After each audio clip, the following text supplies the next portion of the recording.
Senhoras e senhores, irmãos e irmãs, que a graça e a paz do Senhor Jesus esteja com todos vocês. Eu sou o Pastor Oliveira e você está no canal A Última Hora. Seja muito bem-vindo ao meu canal. Inscreva-se, deixe o seu joinha, o seu like. Se você gostou, compartilhe com alguém para nos ajudar a espalhar a palavra de Deus. Você acredita que a Bíblia foi escrita por homem, só por homem, ou você acredita que a Bíblia foi também escrita por Deus? Alguém pode dizer assim, a Bíblia não pode ser um livro inerrante, porque tudo que o homem faz contém erro, tudo que o homem faz contém falhas, Mas vamos entender isso.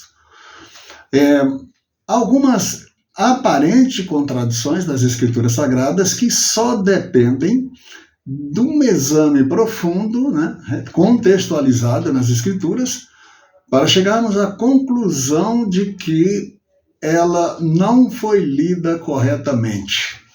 E nós vamos meditar sobre isso durante esse vídeo no livro de Atos dos Apóstolos, na passagem do apóstolo Paulo. Como nós já sabemos, estudantes das Escrituras Sagradas sabem que quem escreveu o livro de Atos dos Apóstolos foi o evangelista Lucas. Lucas era um homem grego, culto, muito de boa formação, muito preparado, inclusive, para a questão científica das Escrituras Sagradas. E cada um desses evangelistas tiveram uma visão diferente. Então eu diria que seria como você, por exemplo, colocar 4 pessoas,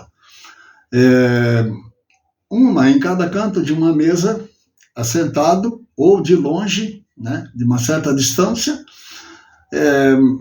e todas elas olhando para a mesa, eles teriam uma visão muito boa, muito clara da mesa que eles estão contemplando, cada um no seu perfil de visão, mas sempre ia ter um canto da mesa que ele não ia conseguir enxergar direito. Então eu comparo o evangelho com isso.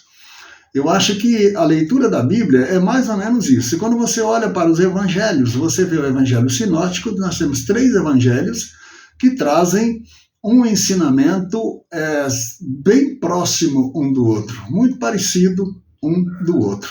E nós temos um evangelho, que é o Evangelho de João, é um evangelho que foi escrito mais para aquela parte do povo já convertido a Cristo, ao cristianismo. Então, cada evangelho tem a necessidade e o objetivo de apresentar Cristo a um determinado povo. Marcos era romano, Mateus era judeu, João também era judeu, e muitos dizem que cada um deles escreveram para o seu próprio povo, e o evangelista João escreveu um evangelho do amor, o evangelho mais voltado para a igreja. Faz sentido, até certo ponto faz sentido, mas o evangelho é uma herança da humanidade. O evangelho foi escrito para toda a humanidade, e todos os seres humanos são herdeiros desta grande graça, dessa grande bênção de Deus. Então, o evangelho de Lucas, por exemplo, ele é um evangelho minucioso, é um evangelho que trata da grandeza do reino do Messias como rei, o filho de Deus como rei. E nós olhando aí para as Escrituras Sagradas, nós vamos ver que Lucas foi criterioso ao extremo. Ele começa a escrever no livro de Atos dos Apóstolos dizendo assim: fiz o primeiro tratado, ó excelentíssimo Teófilo, investigando todas as coisas que o Senhor Jesus fez, desde o dia em que chegou na terra até o dia que saiu dela. Ele era muito detalhista. Bem próprio de um grego. Você acredita que a Bíblia é um livro inerrante? A Bíblia contém erro? Em primeiro lugar, a Bíblia é um livro histórico, é um livro profético, é um livro poético, é um livro científico. A Bíblia é muitas coisas num só volume. Então, quando eu digo que a Bíblia é inerrante, eu estou certo. E se você acredita que a Bíblia é um livro inerrante, você também está certo. Mas alguém tem o direito de discordar das nossas ideias. Pode dizer, não, eu não acredito. Tudo bem, não há nenhum problema com isso. Porque a palavra de Deus diz, ninguém pode coisa alguma contra a verdade se não for a favor da própria verdade. Então, a verdade por si só ela se apresenta ao intelecto humano como luz, né? Como iluminação, né? E ela vai levando a pessoa que se aproxima dela a um conhecimento enriquecedor. E a segunda pergunta é: você acredita que a Bíblia é a palavra de Deus? Então, se você acredita que a Bíblia é a palavra de Deus, você está certo. Se você acredita que a Bíblia ela contém a palavra de Deus, você em parte está certo, mas em parte está errado. Então, o que é em parte não prevalece diante da verdade. Nós precisamos definir a nossa fé. Eu acredito que a Bíblia é a palavra de Deus escrita por mão humana, de acordo com os textos que nós vamos examinar aqui agora. A primeira leitura é no livro de Atos, capítulo 9, versículo 7. O evangelista escreve assim: e os homens que iam com ele pararam espantados, ouvindo a voz, mas não vendo ninguém. Essa é uma parte. Vamos ver aonde está a contradição. E os que estavam comigo viram, na verdade, a luz, e se atemorizaram muito, mas não ouviram a voz daquele que falava comigo. Olha para você ver que coisa interessante. A primeira coisa a analisar aqui é que o evangelista, quando está escrevendo, o escritor, o narrador, quando está narrando a história, ele diz assim: e os homens que iam com ele. Então isso significa que foram as informações que foram dadas ao evangelista escritor antes dele se deparar com o personagem principal que viveu a história, que era, no caso, o apóstolo Paulo. Agora, quando nós lemos no capítulo 22 e lemos também no versículo 9, ele está agora inquirindo, investigando, perguntando para o próprio personagem da história escrita no capítulo 9. Então aqui no capítulo 22 ele diz assim: e os que estavam comigo. Lá ele diz os que iam com ele. E aqui ele diz os que estavam comigo. Então você já entende que lá foi uma investigação com terceiros, com outras pessoas, que possivelmente estivesse na ocasião da manifestação gloriosa do Senhor ao apóstolo, no momento da sua chamada e conversão, ou melhor, conversão e chamada, e aqui o evangelista, o escritor, está conversando diretamente com Paulo, que viveu a experiência, porque aqui no verso 9 você lê assim: e os que estavam comigo viram, na verdade, mas não ouviram. Parece assim uma contradição, mas não é. É que agora fora feita a pergunta, né, que respondeu, que esclareceu a questão anterior. Então alguém pode dizer assim: então por que não apagou lá atrás aquela escritura, já que não era correta, por que não foi apagada?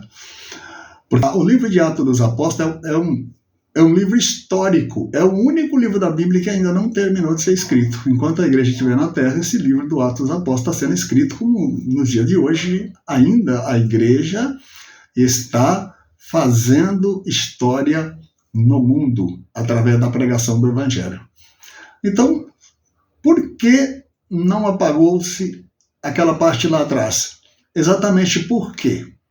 Para se comprovar a autenticidade, a veracidade das pesquisas e a seriedade do texto e a maneira como o evangelista Lucas criteriosamente se empenhou com conhecimento e sabedoria de um pesquisador, de um cientista, para narrar a gloriosa experiência do homem Saulo de Tarsus com Jesus Cristo, o Filho de Adonai, o Filho do Senhor dos Exércitos. Me parece que a grande questão aqui é a seguinte: bom, ouviram ou não ouviram a voz? No capítulo 9, versículo 7, os homens que iam com ele pararam espantados, ouvindo a voz, mas não vendo ninguém. A segunda parte, que é no capítulo 22, E os que estavam comigo viram em verdade a luz e se atemorizaram muito, mas não ouviram a voz daquele que falava comigo. Em primeiro ponto, imagina-se que quem assistiu a cena, quem estava presente naquele momento, deva ter, na verdade, ouvido a voz do onipotente Salvador quando brada, né, e fala ao perseguidor da igreja, ao terrível Saulo de Tarso, né, que estava incumbido de perseguir a igreja. E o Senhor então faz a intervenção, né, e ele cai por terra, espantado, já sem visão nenhuma, já cego com o resplendor da glória da luz celeste, e faz a excelente pergunta: o que queres que eu faça? Quem és tu? Né? E embaixo ele já, Lucas já, como eu já disse anteriormente, Lucas já investigando mais minuciosamente, ele fala: não, eles, na verdade, eles viram a luz, o resplendor, eles viram o resplendor e ficaram com muito medo, mas não ouviram a voz. Então, qual dessas duas passagens que vai se firmar como verdade da inerrância das Escrituras? É a declaração do próprio Paulo ao evangelista Lucas, que aí se sela a verdade, né? Confirma toda a pesquisa e encerra-se a questão. Na verdade, eles não ouviram voz, só viram o resplendor da luz divina. E as Escrituras não podem ser anuladas, elas não podem ser de maneira nenhuma anuladas. Nós vamos aqui continuar, vamos ver, na verdade, o que as Escrituras diz, por que nós acreditamos que a Escritura ela é a palavra de Deus.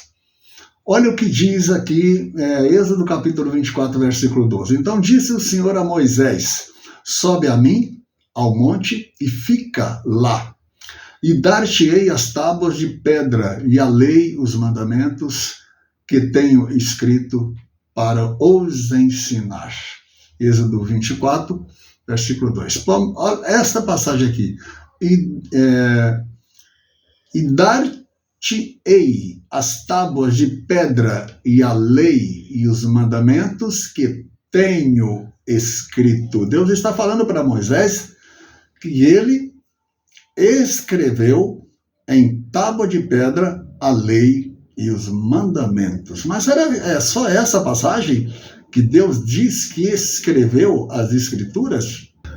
Vamos ver se tem outra passagem onde Deus afirma a sua autoridade, né? A sua autoridade de escritor dos mandamentos e da palavra divina. Só fazendo aqui um pequeno ajuste, Êxodo capítulo 34, versículo 1, está escrito assim: então disse o Senhor a Moisés: lavra 2 tábuas de pedra como as primeiras, e eu escreverei nas tábuas as mesmas palavras que estavam nas primeiras tábuas que tu quebraste. 2 Êxodo capítulo 34, versículo 1. Deus reafirma ter escrito a primeira tábua e que escreverá a segunda tábua da lei. Deus escreveu ou não escreveu? Com certeza Deus escreveu. Prosseguimos ouvindo o profeta Oséias, capítulo 8, versículo 12. Escrevi-lhes, veja bem, escrevi-lhes as grandezas da minha lei, porém, estas são estimadas como coisa estranha. Deus está dizendo aqui: escrevi-lhes a grandeza da minha lei, mas isso é para eles coisa estranhíssima. Eles ignoraram as minhas palavras. Eu prossigo ainda com Isaías capítulo 30, versículo 8, onde as Escrituras diz: vai, pois, agora, escreve isto numa tábua perante eles, e registra-o no livro, para que fique até o último dia, para sempre e perpetuamente. Isaías 30, versículo 8.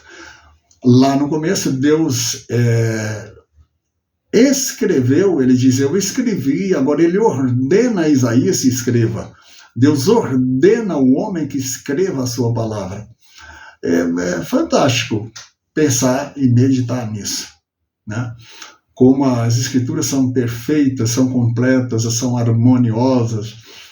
E nós vemos ainda, na segunda carta de Pedro, capítulo 1, versículo 21, ele está dizendo assim, porque a profecia nunca foi produzida por vontade de homem algum, mas homens santos de Deus falaram, inspirados pelo Espírito Santo. Então, olha, que coisa fantástica. Inspirar significa trazer para dentro aquilo que está para fora. Então, quando o Espírito Santo usou os profetas, os irmãos, os apóstolos, eles respiraram a Deus, eles levaram para dentro dos seus corações a vontade de Deus e depois transformaram isso em palavra pela revelação divina. É coisa muito linda você pensar em tudo isso que Pedro está falando. Homens santos de Deus falaram inspirados pelo Espírito Santo. E nós vamos agora, então, fazer a nossa conclusão no livro do Apocalipse, capítulo 1, versículo 11, onde o Senhor Jesus fala com João, dizendo assim, eu sou o Alfa e o Ômega, o primeiro e o derradeiro. E o que vês, escreve-o num livro e envia-o às 7 igrejas que estão na Ásia, a Éfeso, a Esmirna, a Pérgamo, a Tiatira e a Sarde, a Filadélfia e a Laodiceia. Então, mais uma vez, nós vemos aqui onde Deus está determinando, ordenando que lhe seja escrito as revelações dadas, a fim de que sirva de testemunho para todos aqueles que estão no dia de hoje ouvindo a palavra de Deus, andando velozmente pela internet, sendo pregada nas ruas, nas calçadas, nas igrejas, nas congregações, escrita em livros. São de todas as maneiras a palavra de Deus está sendo pregada. Então, meu amigo, a palavra de Deus é um livro inerrante, não porque não contenha informações que aparentemente se contradiz, mas que elas podem ser explicadas se alguém ler corretamente, se alguém fizer uma boa exegese do texto, vai entender que a palavra de Deus ela é harmoniosa, ela é toda harmoniosa. Há muitos mais textos, sim, através de toda a Escritura, né, que posso comprovar tudo isso que eu estou falando, mas o tempo aqui, o espaço não é muito bom, e eu também não quero fazer um vídeo muito grande, porque quando o vídeo é muito grande, as pessoas não gostam de ver até o fim. O importante para entender é ver até o fim. Então, fico por aqui, deixo o meu forte abraço para você, e deixo o convite para que você continue admirando a poderosa palavra do Senhor. Deus abençoe a todos e até a próxima oportunidade.